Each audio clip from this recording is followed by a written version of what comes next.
Hi there, welcome to part 4 of Playing Live with Ableton Live. So we're going to prepare another track in this video. This one's going to be, in terms of what I'm playing live, it's actually very similar to the previous video where I did my track Hypnotic. This track's called Crash. It's kind of like a progressive, trancey, housey thing with some vocals on. The vocals are actually done by sort of a vocalist I work with online. Her name is Anna C, great vocalist who's actually based in the Philippines, so we just collaborated online with this one. Obviously if I'm playing this live, I've got to have her vocals on the backing track as well, because obviously I can't fly her over from the Philippines every time I want to do a gig. But obviously it depends on how you work with a vocalist, whether it's live or on a backing track, obviously down to your productions. So basically on this track I am going to be playing two parts. Actually I'm going to be playing this bass part, which I'm going to play on the Ableton push over here, which plays throughout a lot of the track. And then in the choruses and the outros we've got this piano part here, which I'm going to be playing on the launch key. So first thing we're going to do is just get those racked up and dragged across into the live projects, which we're going to do exactly how we did before. I believe looking at this bass one, this is already in a rack, so I'm not going to go through that. I did this in the last video. If you want to see how I did that, then watch part 3 when I do the track Hypnotic. So I'm going to drag that into my user library as I showed you previously. I'm going to rename that as Crash Bass, and then the piano I believe is also already in a rack. Yep. Yeah, stick that in the user library and rename that Crash Piano. Oh no, I can't spell, or more to the point, I can't type. There we go. Okay, Crash Piano. So that's all I need to do on that. I've already exported the track, so in just terms of exporting it, again, watch the previous video, I'll go into it in more detail, but I basically just exported it without the piano and without the bass. What I did do with the piano though, because if we look at the notes here, let's just zoom in on one of these.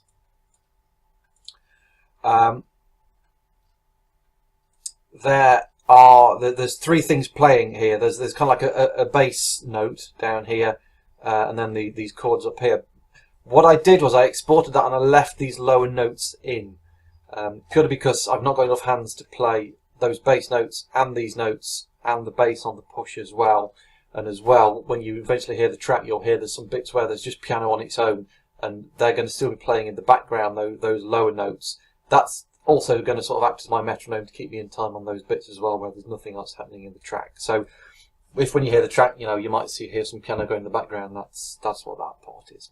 Okay, so let's go over to our live set, which should be, changes, which should be where it was when we left it at the end of the last video. We just got the single track on there, which was Hypnotic, the first track that we did.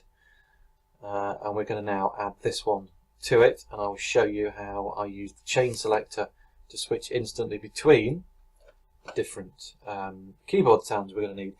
So this is where we left off last time. We've got our audio track for Hypnotic, and then we had our lead line,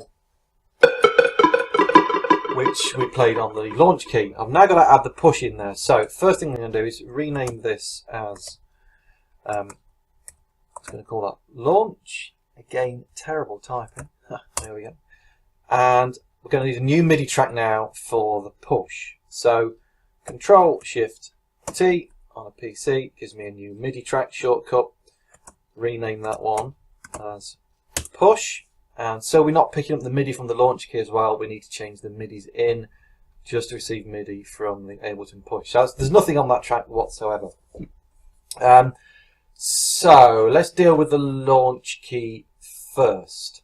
So at the moment we've got this lead sound in from the previous track, Hypnotic. If we open up this page here, this gives us an option where we can put new VSTs, soft synths, whatever in there. So we need a piano sound is going to go in here. Okay, so we're going to go to our user library, grab that and drag it in there now. So I'm using, as you see, I'm using easy keys for the piano sound. So that's now giving me everything that I grouped together in the rack from the previous song. But the problem I now have is if I play the launch key, okay, we're getting the lead line from Hypnotic playing and the piano playing that I've just dragged in. Now, before I play each track, I could go in here and solo this. Obviously, you don't want to be doing that when we're playing live. So there is a way to get around it using the chain selector. So if you click on this to highlight that, you can see we have this little blue thing here, and this can be anywhere along here from 0 up to 127. So what I'm going to say is I want the lead line from Hypnotic, which is this one. In fact, I'm going to rename that.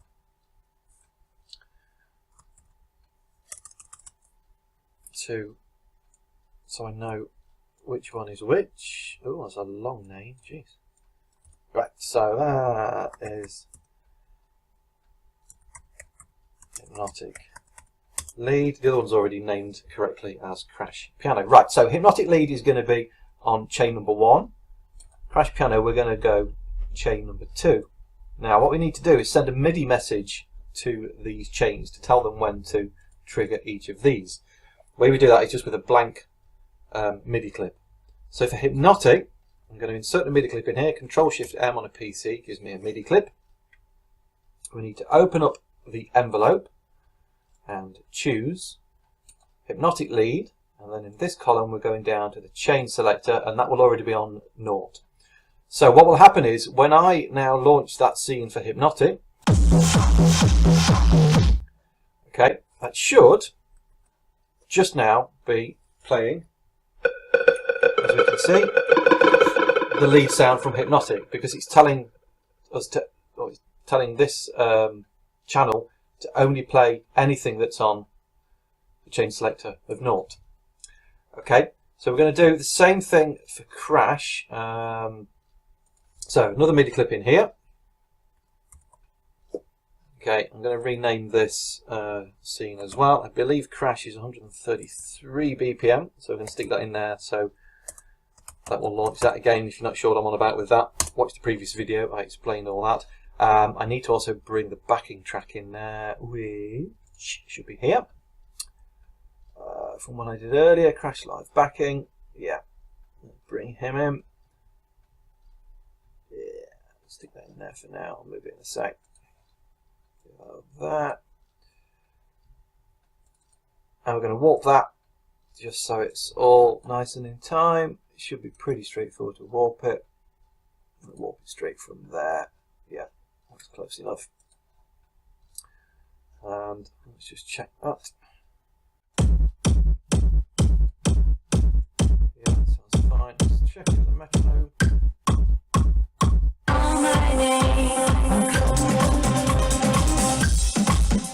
Yeah, that's cool. That sounds lovely. Right.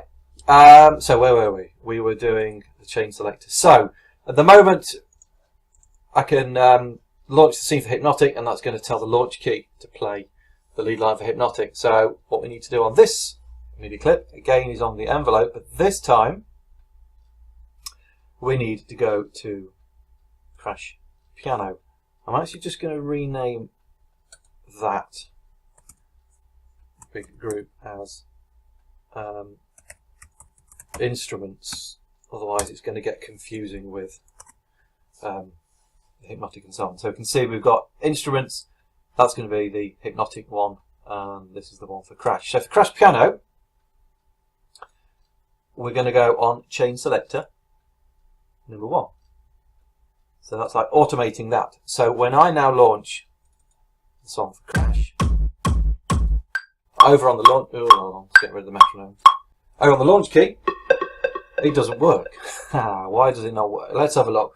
So I'm not going to change this because obviously, you know, problems like this do occur. Okay, so that's on 1. That's okay. Let's have a look. Let's just launch that clip. Let's see if that's done it. That's on 1. Right, that usually means there's something wrong in this bit. So let's try it on the easy keys. Still not doing it for some reason. No, it should be on that one. Chain selector. Okay, I'm just going to pause the video for a second and just to check exactly what the problem is with that, and then I'll come back to you in a sec and I'll tell you why it wasn't working.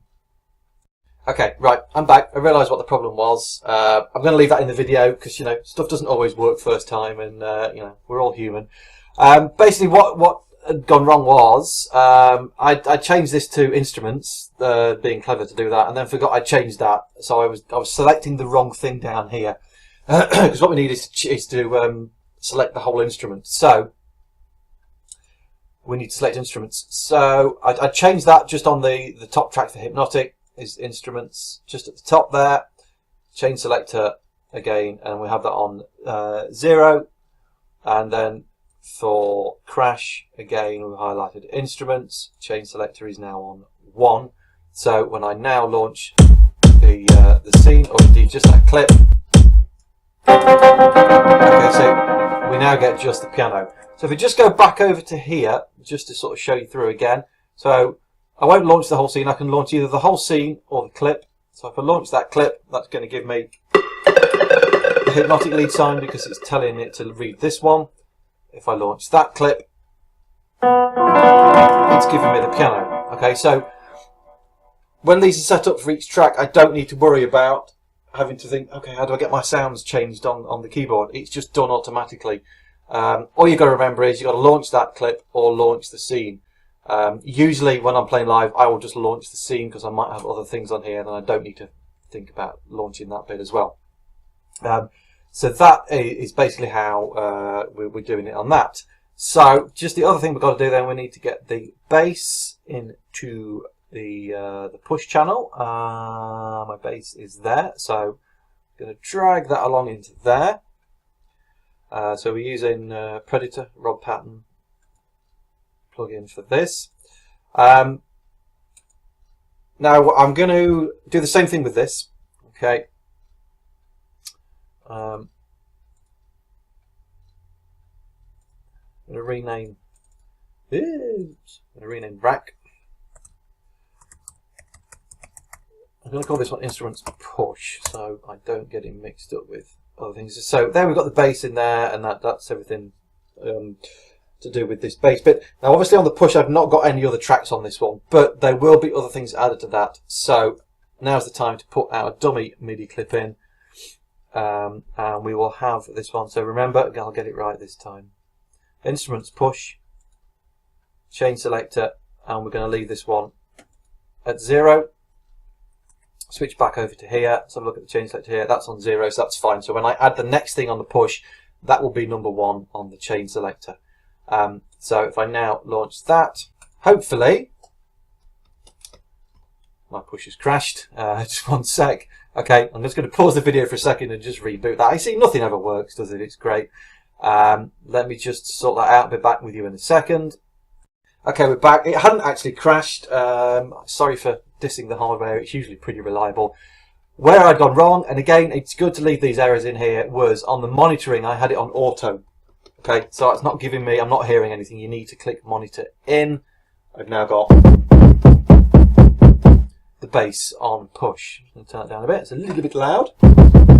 And the way I use push when I'm playing live is a lot of my songs I will leave it in on the scale setting. I mean, a lot of my songs are in all different scales. This one's actually in C minor.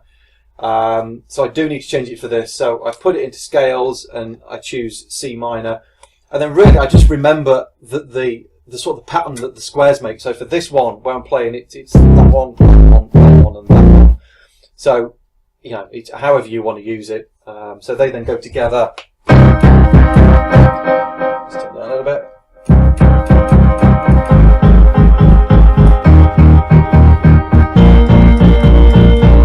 Okay. And that's basically how I would play those two together. So that's the push and the launch key going together. So I'd say if I'm launching Hypnotic, okay, we've got Hypnotic lead line. As soon as I've done with that, I go on to my next track, which is Crash. Okay, instantly the sounds have changed. We've got them in there ready. I will talk in a later video just sort of about linking from one track to another. because obviously if you want to continue a flow of music, there's different ways around doing it, because obviously if I launch that, I'm not going to slip straight into that. So it depends on how your songs end and the transitions between the two, but that's something I'll talk about in later videos when I get a few more tracks in here. So that's it for this video. Errors and all, you know, warts and all. I don't mind showing the mistakes, like I say, because it helps you out. If you have the same problems, you can go away and sort them out, and remember to click your monitor in so you can hear something. Okay, that's it for this one.